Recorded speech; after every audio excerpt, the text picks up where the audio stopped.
The windmill will usually be done as a loaded movement, but it works really great as an unloaded movement. It's sort of like a yoga asana. It's a really beautiful hip and shoulder opener.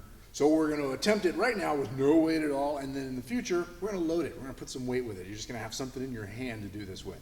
So you can even imagine trying this with something in your hand, or if you want, heck, put something there. Just put a book or a folder or a shoe or whatever right on your hand and hold it like a pizza pie.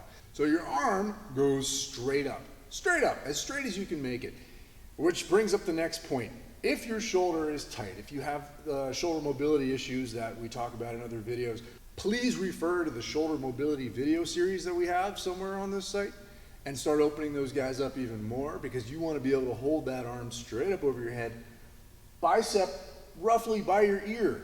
This is much harder to do if the shoulder's out here, or if to get the arm back you end up arching your back. You want a flat back, booty on, belly solid, arms straight up in line with the rest of your body. Boom! From that position, whatever arm this is, I'm going to turn the feet the other way. So if this is my left arm, my feet are going to slightly turn about 45 degree-ish to the right. And that's going to allow me to get my hips out. We call this the model tilt. Boom. And if I can get the hips out, then I can keep getting the hips out. They're not just going to go sideways, they're also going to go back.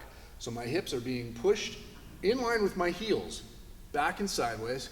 This hand can crawl down the leg, and you get as far down as you can go. Boom. Now I'm touching the ground. You don't have to go that far. If something gives along this line and doesn't allow you to go that far, you just go as far as you can. Hips, keep pushing them, not just sideways, but also back. Backing out, backing out, backing out. Maybe this is as far as you get. That's awesome. As long as this leg underneath that arm, so if my left arm, my left leg, stays straight. This knee can bend a little, just a little, if it allows me to keep pushing my hips back. If this knee bends, but it sends us forward, that's antithetical to us getting our hips back.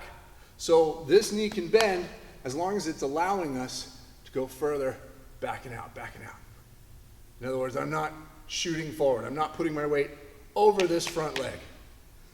Try it with both legs straight, but you can allow that knee to bend a little if it helps you go a little bit lower and get the hips back a little bit more.